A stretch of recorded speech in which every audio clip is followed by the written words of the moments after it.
नमस्कार मित्रांनो, तुझेच मी गीत गात आहे या मालिकेच्या आजच्या भागात आज आपण बघणार आहोत. मोनिका जेव्हा पिहूच्या रूममध्ये येते तेव्हा पिहू तिथे नसते. त्यामुळे ती चैतालीला विचारते की काय ग, कुठे गेली पिहू. चैताली म्हणते की पिहू बेबी तर आता इथेच होत्या आणि मल्हार सरांसाठी प्रार्थना करत होत्या. अगं पण आता मल्हार शुद्धीवर आला हे सांगायचं होतंस ना तू तिला. 1 मिनिटसुद्धा तू तिला एकटं सोडायचं नाही असं सांगितलं होतं ना मी. चैताली म्हणते की सॉरी मॅम. त्यावर मोनिका म्हणते की कामं धड करायची नाही आणि वरून सॉरी म्हणायचं. तर मोनिका पिहूला दुसरीकडे शोधत असते. विजय मल्हारला म्हणत असतो की एवढे मोठे आरोप लावताना तुला काहीच वाटलं नाही का रे.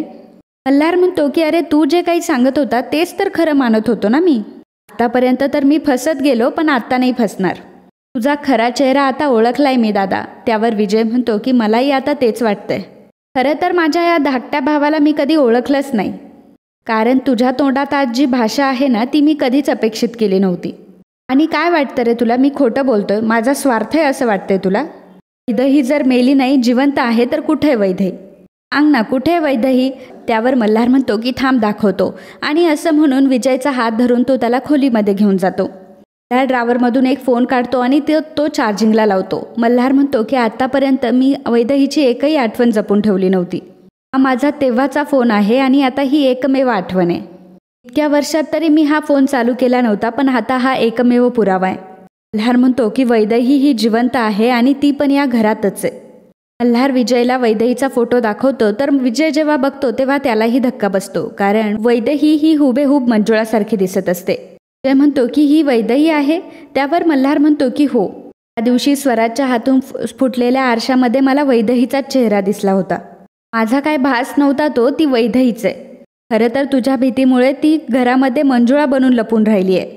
माझ्या फोनमध्ये सुद्धा जे बदललेले फोटो होते ते सुद्धा तूच बदलले असणार याची खात्री आहे मला.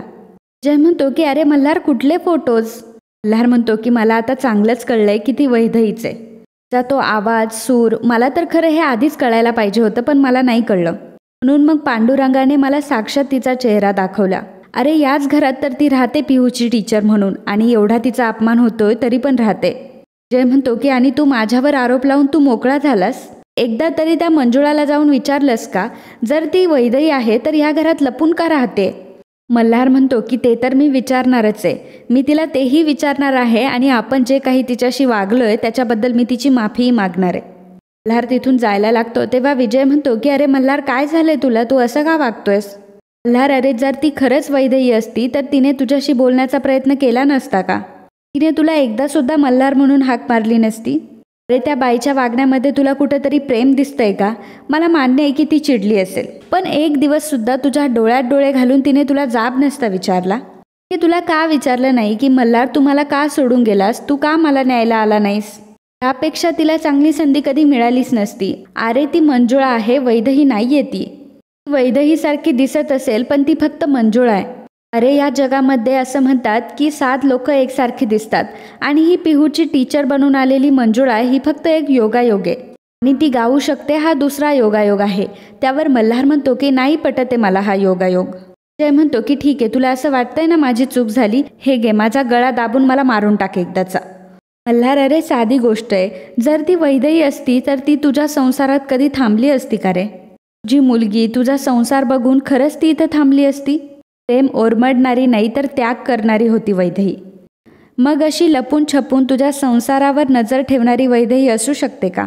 मग हा वैदही आणि तिच्या प्रेमाचा अपमान नाहीये का. हे बघ मल्हार, तू जो काही विचार करतोय तो सदसद विवेक बुद्धीला सोडू नये. अरे तू भावनेच्या आहारी जाऊन वाटेल ते निष्कर्ष काढतोय. हे बघ मल्हार, तू एकदा स्वतःलाच विचार की तू जे काही वागतोय ते बरोबर आहे. आणि तरीही तुला असं वाटत असेल की मी खोटं बोलतोय, मी खोटारडा आहे, तर मग वैदही जिवंत असल्याचे पुरावे आण. मल्हार म्हणतो की अजून कुठले पुरावे आणू दादा, तिचा चेहराच तर तिचा पुरावा आहे ना. विजय म्हणतो की अरे तो चेहरा बघूनच तू बिथरलाय, तेच सांगण्याचा मी तुला प्रयत्न करतोय. तुझा मोठा भाऊ आहे म्हणून तुला सांगतोय की भावनेच्या भरात आपण जे जे निर्णय घेतो ना त्यानंतर आपल्याला पस्तावण्याचीच वेळ येते. हे बघ मल्हार, तू जे काही करायला निघालायस ना त्यामुळे सगळं होत्याचं नव्हतं होईल. मल्हार खाली बसतो. विजय म्हणतो की मल्हार एकदा फक्त विचार कर की ती मंजुळा आहे, वैदही नाहीये. तर इकडे स्वराज देवाकडे प्रार्थना करत असतो की बाप्पा मला खूप काळजी वाटते, कारण देवळात जे घडलं ते तूही बघितलंय आणि मी पण बघितलंय, पण गुरुजींना त्रास होईल असं मी खरंच काही केलं नाहीये बाप्पा. पिहू ही मागून सगळं ऐकत असते आणि ती स्वराजला विचारते की याचा अर्थ तुला माहिती आहे देवळात काय झालंय? काय केलंस तू माझ्या डॅडाला? त्यावर स्वराज म्हणत असतो की मी खरंच काही केलं नाहीये पिहू. तेवढ्यातच मोनिका तिथे येते आणि म्हणते की पिहू काय झालंय? पिहू म्हणते की मम्मा याला चांगलंच माहिती आहे की डॅडा का अनकॉन्शियस झालाय. हा गॉडला काहीतरी सांगत होता, याने काहीतरी बघितलंय. पिहू म्हणते की अगं मम्मा हा काहीतरी हाईड करतोय आपल्यापासून. मोनिका म्हणते की गप्प का बसलाय, सांग ना काय बघितलंयस तू? स्वराज मनामध्ये म्हणत असतो की गुरुजींनी आईचा चेहरा बघितलाय आणि त्यांना धक्का बसलाय, हे कसं सांगू मी सर्वांना? मोनिका ओरडत असते आणि म्हणत असते की सांग आताच्या आत्ता की मंदिरात काय घडलं आणि तू एवढा घाबरलायस का? स्वराज म्हणतो की खरंच सांगतो मोनिका काकू, मी काहीच नाही केलंय. मोनिका म्हणते की हो बेटा तू काही नाही केलंय, पण मंदिरात असं काहीतरी घडलंय की जे फक्त तुलाच माहितीये. सांग ना काय घडलंय तिथे, कशामुळे मल्हार बेशुद्ध झालाय? त्याचं तर नेहमीच आहे, जरा काही विचारलं की भोळा चेहरा करायचा आणि गप्प बसायचं. तू नक्कीच काहीतरी लपवतोय आणि याची खात्री आहे मला. एवढ्यातच आई तिथे येतात आणि मोनिकावर ओरडतात. मोनिका म्हणते की मला का ओरडताय? मल्हार बेशुद्ध का झाला हे माहितीये का तुम्हाला? तर याला सगळं माहितीये पण तो आपल्याला सांगत नाहीये. ज्याचं खातोय त्याच्याशीच बेईमानी करतोय हा. क्षमा म्हणते की मोनिका लहान मुलांशी कसं बोलावं हे कळतं का तुला? आणि तसंही आता मल्हार भाऊजी हे शुद्धीवर आले. त्यावर मोनिका म्हणते की हो वहिनी, मल्हार तर आलाय शुद्धीवर, पण तुम्ही विसरताय का डॉक्टर काय म्हणाले ते? त्याला जर शुद्ध आली नसती तर त्याला ॲडमिट करावं लागलं असतं आपल्याला. याला सगळं माहिती आहे पण हा आपल्याला सांगत नाही आहे. खरं तर मला असं वाटतंय की यानेच कोणासोबत तरी प्लॅन बनवला होता. क्षमा म्हणते की अगं काय बोलते, आणि मल्हार भाऊजींना इजा करून ह्याला काय फायदा मिळणार होता? मल्हार भाऊजींचा हा वाईट करेल अशी मी कल्पनासुद्धा करू शकणार नाही. मोनिका म्हणते की वा, जरा काही याला बोलले की आले तुम्ही पाठराखण करायला. आणि ती स्वराजला म्हणते की तुला जर काही माहीत असेल ना तर तुझ्याकडून ते कसं वदवून घ्यायचं हे मला चांगलंच माहिती आहे. स्वराज म्हणतो की मोनिका काकू मी काहीच नाही केलं, मी तर मल्हार गुरुजींसाठी फक्त प्रार्थना करत होतो. त्यावर मोनिका म्हणते की तू काहीही जरी केलं असलं तरी ते लपून राहणार नाही. मोनिका आणि पिहू तिथून निघून जातात. तर स्वराजला आनंद झालेला असतो की मल्हार गुरुजी हे शुद्धीवर आलेत. तर इकडे विजय हा मल्हारला म्हणत असतो की मल्हार अरे मी का तुझ्याशी खोटं बोलू? त्या मुलीवर तू मनापासून प्रेम केलं आणि तिच्यासारखी दिसणारी मुलगी तुझ्या समोर आली आणि तू सैरभर झालास. पण आता आवर स्वतःला.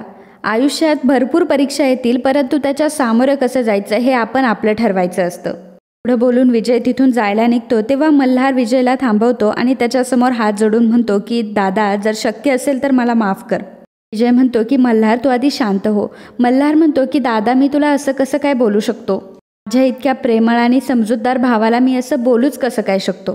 विजय म्हणतो की तुझी अवस्था मी समजू शकतो, विसरून जा की जे काही झालंय ते. मल्हार म्हणत असतो की दादा अरे नको एवढा समजूतदारपणा दाखवू. दादा आत्तापर्यंत तू मोठा भाऊ असल्याचं कधीच दाखवलं नाही, कधी तसा वागलाही नाहीस. खरं तर तू मोठा भाऊ असल्यासारखं माझ्यावर रागव, हवं तर मला मार. विजय म्हणतो की अरे मल्हार, लहानपणी माझं सगळ्यात आवडतं काम करताना म्हणजे रियाज करताना तू माझ्या खोड्या काढलायस आणि माझ्या सगळ्या वस्तू स्वतःच्या असल्यासारखं हक्काने वावरलायस, तरीही मी तुला काही केलं नाही. आता कसं मारेल रे मी तुला?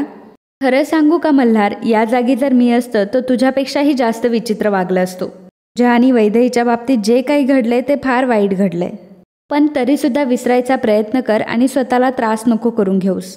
मला तर असं वाटतंय की तुला आरामाची गरज आहे, तू आराम कर. आणि मल्हार ती मंजुळा आहे आपल्या पिहूची टीचर, ती वैदेही आहे हे डोक्यातून तू काढून टाक. विजय तिथून निघून जातो तर मल्हार मनामध्ये म्हणतो की ती कोणीही असली तरी शेवटी वैदेहीसारखीच दिसते.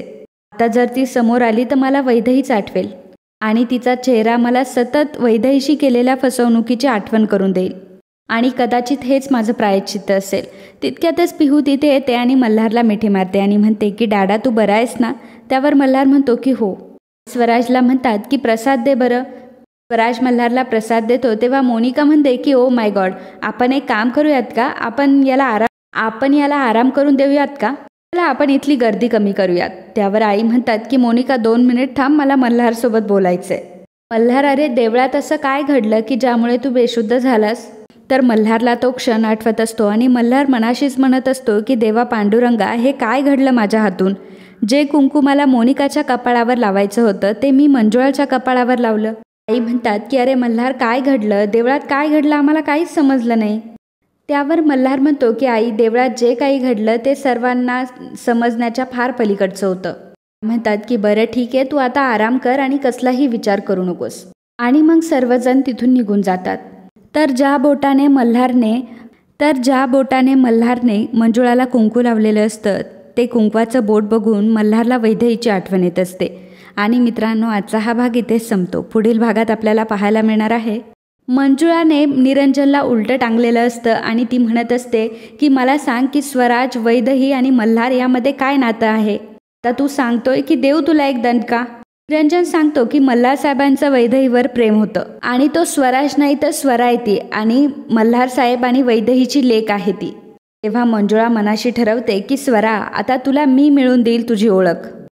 तर मित्रांनो, असेच तुझेच मी गीत गात आहे या मालिकेचे डेली अपडेट बघण्यासाठी आत्ताच आपल्या चॅनलला सबस्क्राईब करा.